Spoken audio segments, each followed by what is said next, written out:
Good morning और students, आप सभी ठीक होंगे। जैसे कि हमने जो यूनिट सेकंड थी उसमें अपना जो मैथ्स का चैप्टर था उसके मैंने कुछ टॉपिक आपको यूट्यूब पे डाले थे।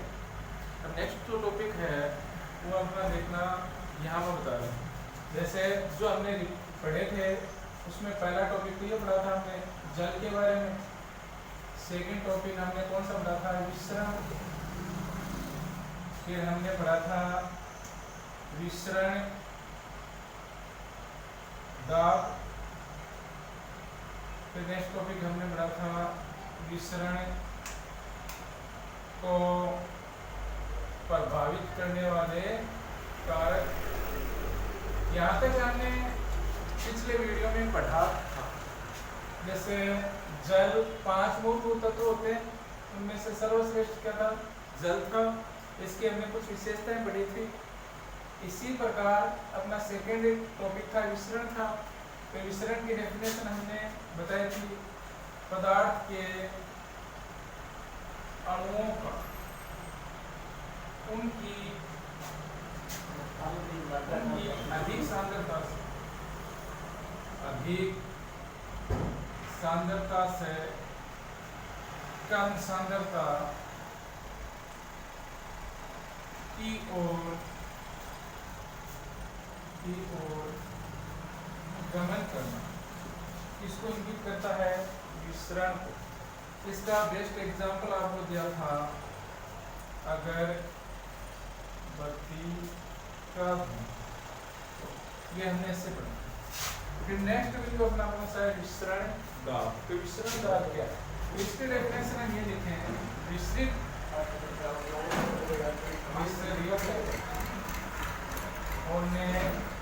होने वाले पदार्थ के विसरित होने वाले पदार्थों के कारण विसरित होने वाले पदार्थों से उत्पन्न जिसको निकलेगा विसरण दाब। और विसरित होने वाले पदार्थों से उत्पन्न जो दाब है वो क्या है? विसरण दाब है। विसरण दाब का प्रतीक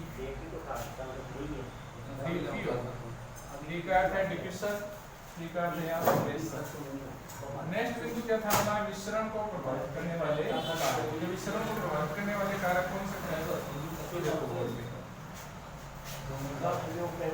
विसरण को प्रभावित करने वाले कारक थे अपना तापमान, 2 नंबर पे था अपना दाब, 3 नंबर पे था अपना माध्यम और 4 नंबर पे अपना था। ये 4 नंबर हमने पढ़े थे। आगे देखो, विसरण का महत्व। विसरण का महत्व कि विसरण का क्या महत्व है? तो इसमें फर्स्ट बिंदु देखो, प्रकाश संश्लेषण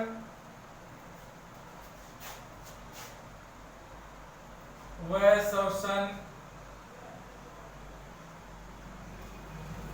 क्रिया द्वारा गैसों का आदान प्रदान।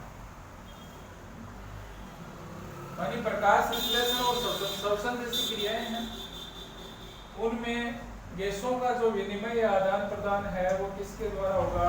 विसरण के द्वारा होगा। किसके द्वारा होगा? विसरण के द्वारा। जैसे हम वायुमंडल से श्वसन के दौरान ऑक्सीजन गैस ले रहे हैं, कौन सी छोड़ रहे हैं? CO2 छोड़ रहे हैं। तो वायुमंडल में ऑक्सीजन की मात्रा ज्यादा है, अपनी बॉडी में क्या है? कम है। इसी प्रकार अपनी बॉडी में CO2 की मात्रा अधिक है, वायुमंडल में क्या है? कम है। तो कहने का तात्पर्य है कि वायुमंडल में ऑक्सीजन की मात्रा अधिक है, तो अधिक सांद्रता से किसकी ओर आ रही है? श्वसन के माध्यम से कम सांद्रता की ओर आ रही है। सेकंड बिंदु इसमें लिखे हैं वाष्प उत्सर्जन की क्रिया। वाष्प उत्सर्जन की क्रिया ये भी किसके द्वारा संपन्न होती है? विसरण द्वारा। वाष्प उत्सर्जन की क्रिया भी विसरण द्वारा संपन्न होती है। खाद्य पदार्थों का सेवन, खाद्य पदार्थों का सेवन, तो खाद्य पदार्थों का सेवन किसमें देखेंगे हम? पादपों में। जैसे ये प्लांट है, इसकी ये लीफ है, तो प्रकाश संश्लेषण क्रिया द्वारा, प्रकाश संश्लेषण क्रिया द्वारा जो लीफ है वो किसका निर्माण करेगी? खाद्य पदार्थ का। यह खाद्य पदार्थ पत्तियों से पादप के मूल भाग का गमन करेगी। तो यहाँ पर खाद्य पदार्थ की सांद्रता अधिकतम है, यहाँ पर खाद्य पदार्थ की सांद्रता कम है। तो ये जो क्रिया है वो भी किसके माध्यम से संपन्न हो रही है? विसरण के माध्यम से संपन्न हो रही है। नेक्स्ट बिंदु देखें हम, हार्मोनों का वितरण, हार्मोनों का वितरण, ये क्रिया भी विसरण के माध्यम से संपन्न होती है। तो इन सभी में जो क्रियाएं चल रही है वो अधिक सांद्रता से किसकी ओर चल रही है? कम सांद्रता की ओर। नेक्स्ट टॉपिक देखो अपना, अगला टॉपिक है अपना पारगम्यता। पारगम्यता, तो बच्चों इस नाम से इंगित हो रहा है, इसकी डेफिनेशन देखो। पार, एक शब्द आपने सुना होगा कि आर पार होना, तो यहाँ पार शब्द है, इसको हम लिखें आर पार। गम्यता का अर्थ यहाँ लें गमन से, किसे लें? गमन से। अब इसकी परिभाषा क्या लें? जैसे ये कोई सेल है, ये इसका केंद्रक है और इसके अंदर कोशिका द्रव्य है या साइटोप्लाज्म है। साथ में कहें ये कोई पदार्थ है, तो ये पदार्थ कोशिका के अंदर प्रवेश करता है और कोशिका के अंदर से बाहर की ओर निकलता है। मानी किसी पदार्थ का कोशिका में प्रवेश करना और कोशिका से पुनः बाहर निकलना, ये डिपेंड होगा कोशिका की झिल्ली पर। किस पर डिपेंड होगा? कोशिका झिल्ली पर।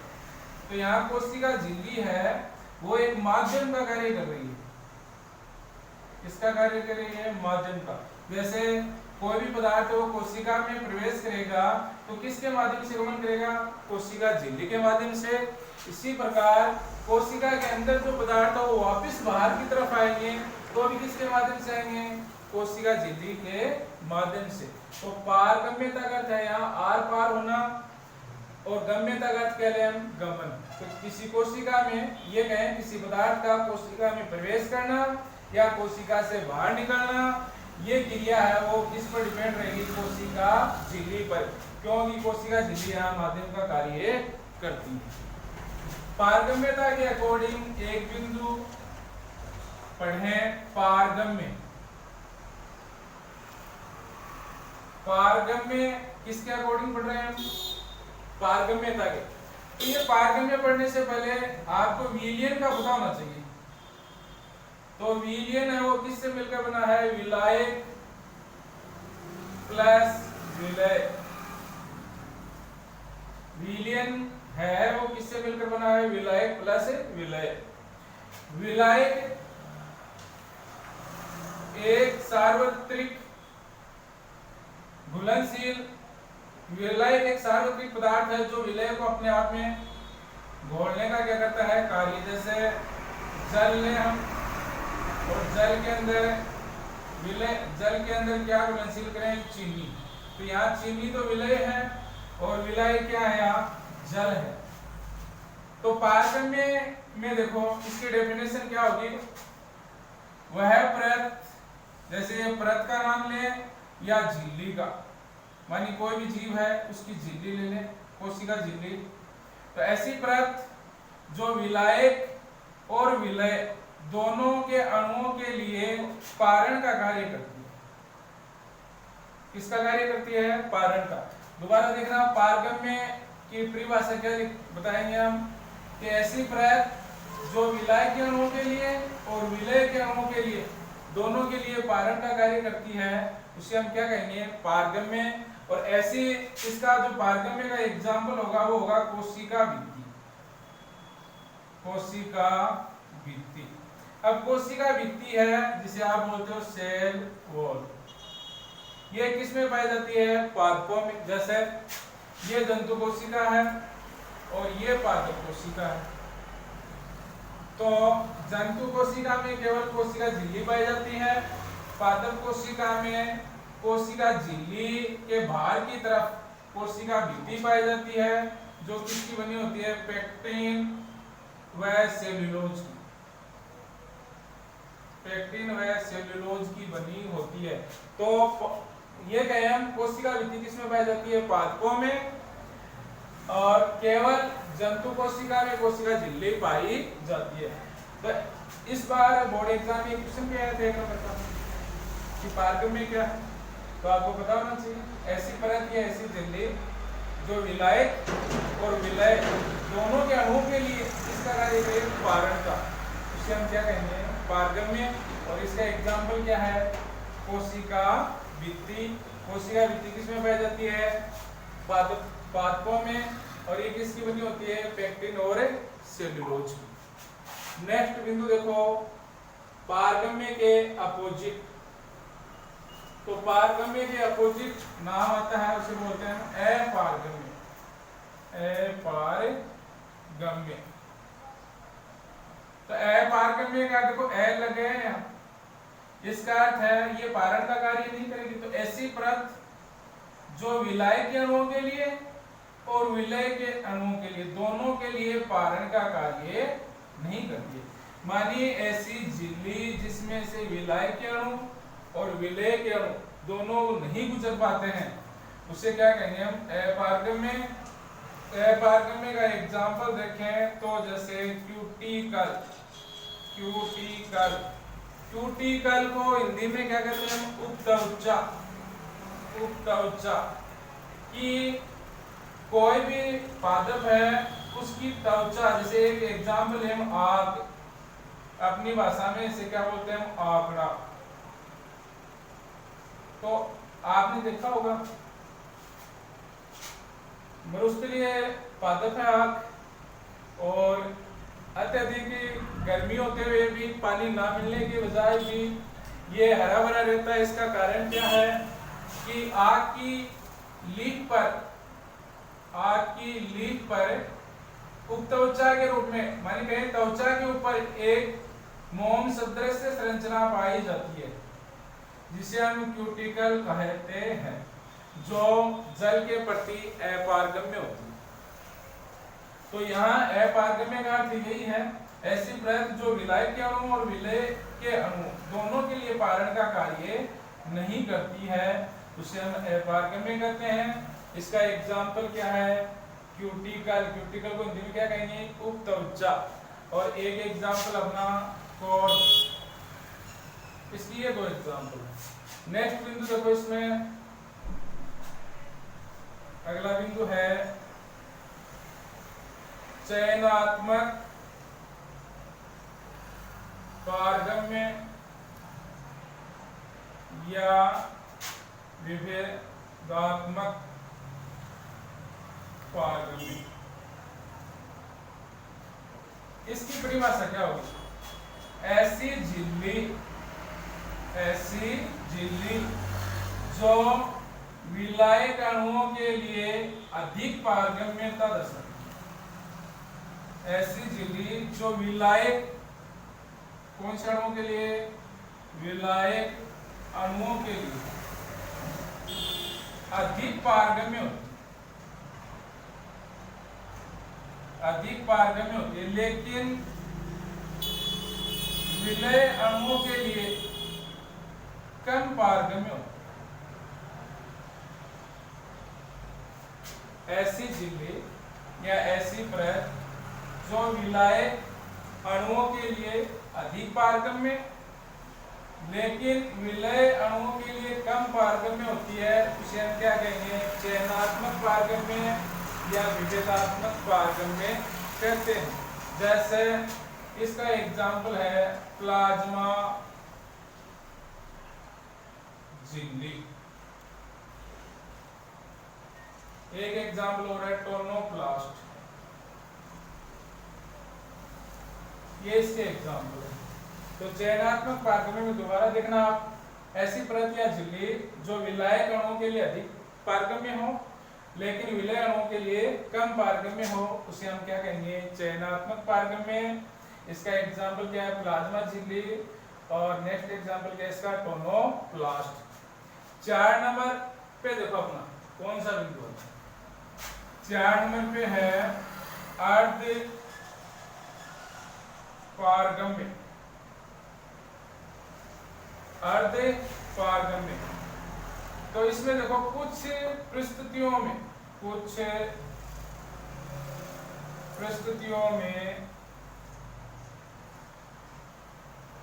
प्लाज्मा झिल्ली विलायक के अणुओं के लिए पारगम्य होगी।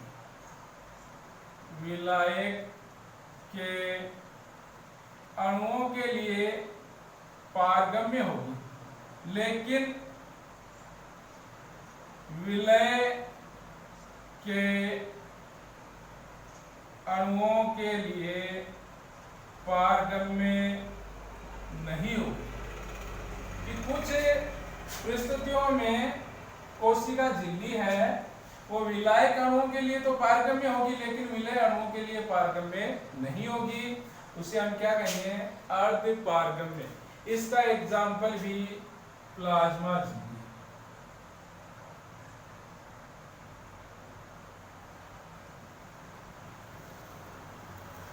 तो दोबारा रिपीट करता हूं मैं, पारगम्यता का अर्थ है किसी पदार्थ का कोशिका में प्रवेश करना या बाहर निकलना और वहां पर एक माध्यम का कार्य कौन करेगी? कोशिका झिल्ली। फिर इसमें पढ़ेंगे हम पारगम्य। तो पारगम्य का अर्थ है ऐसी परत जो विलायक और विलय दोनों प्रकार के अणुओं के लिए पारण का कार्य करती है, उसे क्या बोलेंगे? पारगम्य। एग्जाम्पल इसका क्या होता है? मैंने कोशिका भित्ति।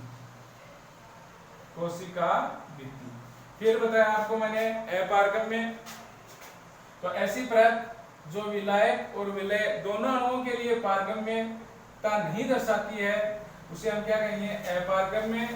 इसका एग्जाम्पल मैंने बताया अभी आपको, उक्तवच्चा। नेक्स्ट अपना चयनात्मक पारगम्य या विभेदात्मक पारगम्य। ऐसी झिल्ली जो विलायक के अणुओं के लिए के लिए अधिक पारगम्य लेकिन विलय अणुओं के लिए बहुत कम पारगम्य होती है, उसे बोलेंगे हम चयनात्मक पारगम्य या विभेदात्मक पारगम्य। इसका एग्जाम्पल क्या है? याद रखना आपको, प्लाज्मा झिल्ली या टोनोप्लास्ट। अर्ध पारगम्य ऐसी परत जो विलायक के अणुओं के लिए तो पारगम्यता दर्शाती है लेकिन विलय अणुओं के लिए पारगम्यता बिल्कुल नहीं दर्शाती है, उसे हम क्या कहेंगे? अर्ध पारगम्य। इसका एग्जाम्पल भी अपना है प्लाज्मा झिल्ली। नेक्स्ट टॉपिक पढ़ते हैं। नेक्स्ट अपना टॉपिक है प्रासरण। नेक्स्ट टॉपिक क्या अपना? प्रासरण। तो देखो प्रासरण क्या होता है? प्रासरण ओस्मोसिस।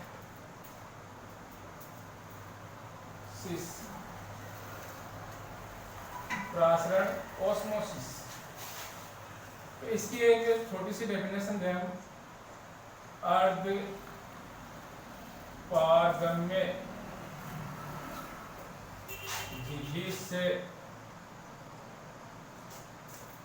केवल विलायक के अणुओं का विसरण होना। अर्ध पारगम्य झिल्ली से केवल विलायक के अणुओं का विसरण होना क्या कहलाता है? प्रासरण कहलाता है। क्या कहलाता है? प्रासरण कहलाता है। या इसकी एक परिभाषा और दें आपको, तो वो क्या होगी? किसी विलायक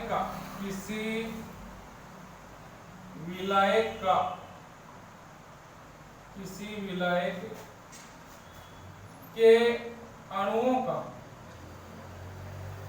अपनी अधिक सांद्रता अधिक सांद्रता से कम सांद्रता की ओर, कम सांद्रता की ओर अर्ध पारगम्य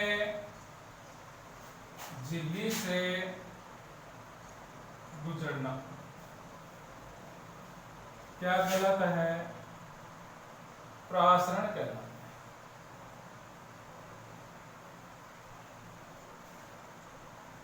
प्रासरण को इंग्लिश में ऑस्मोसिस बोलते हैं। अर्ध पारगम्य झिल्ली से केवल विलायक के अणुओं का विसरण होना प्रासरण कहलाता है। या दूसरी परिभाषा यह दे सकते हैं, किसी विलायक के अणुओं का अपनी अधिक सांद्रता से कम सांद्रता की ओर अर्ध पारगम्य झिल्ली से गुजरना क्या कहलाता है? प्रासरण कहलाता है। अब इस प्रासरण को समझने हेतु हम एक प्रयोग करते हैं। प्रासरण को समझने हेतु हम ये क्या करते हैं? प्रयोग करते हैं। तो प्रयोग के लिए एक कीप लेते हैं, जिस कीप का नाम है थिसिल कीप। प्रासरण के बारे में जानने हेतु एक प्रयोग करेंगे और उस प्रयोग के लिए कौन सा कीप लेंगे? हम थिसिल कीप लेंगे। अब देखो, ये एक स्टैंड है, इस पे एक बिक्कर रखा हुआ है। क्या रखा हुआ है? ये बिक्कर रखा हुआ है। बिक्कर के अंदर शुद्ध जल, मानिए विलायक, बिक्कर के अंदर क्या है? शुद्ध जल या विलायक है। इसके अंदर एक कीप लगाते हैं, इस कीप का नाम है थिसिल कीप। इसके अंदर आपने क्या रखा है? कीप रखा है, जिसका नाम क्या है? Thistle keep. इस कीप का जो मुंह है भाग है, उस पर अर्ध पारगम्य झिल्ली लगाते हैं। कौन सी झिल्ली है? अर्ध पारगम्य झिल्ली। एक दोबारा सुनना, एक स्टैंड लेंगे, स्टैंड पे हम एक बिक्कर रखेंगे, फिर स्टैंड की सहायता से एक थिसिल कीप उल्टा करके बिक्कर के अंदर रखेंगे और थिसिल कीप के मुंह पर आपने कौन सी झिल्ली बांध दी? अर्ध पारगम्य झिल्ली। अब इस थिसिल कीप में आपको चीनी का घोल लेना है। किसका घोल है? चीनी, जिसे हम क्या बोलते हैं? शर्करा का घोल। इसका घोल लिया आपने, शर्करा का घोल लिया इसमें। अब देखो, ये जो बीकर है इसमें विलायक है, शुद्ध जल है, और जो थिसिल कीप है उसमें विलियन है। थिसिल कीप में क्या है? विलियन है। और विलियन किससे मिलकर बना होता है? विलायक प्लस विलय। तो विलय क्या है यहाँ? चीनी या शर्करा, और विलायक यहाँ क्या है? जल। लेकिन आप सभी को पता होगा कि बीकर में शुद्ध जल है, केवल विलायक है, जबकि थिसिल कीप में विलियन है, और विलियन के अंदर क्या है? विलायक और विलय। तो यहाँ देखो, बीकर में जो शुद्ध जल है, उस शुद्ध जल को आप क्या बोल रहे हो? विलायक। तो विलायक के अणुओं की सांद्रता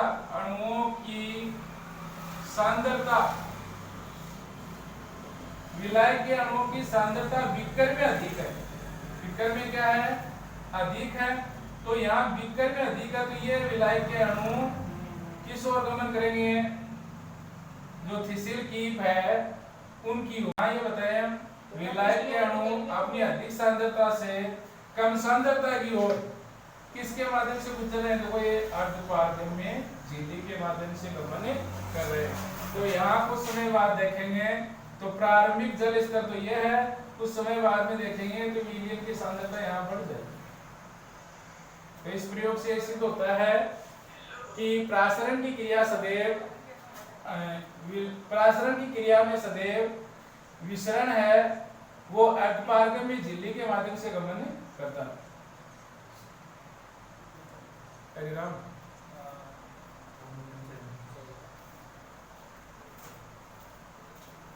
ना मुश्किल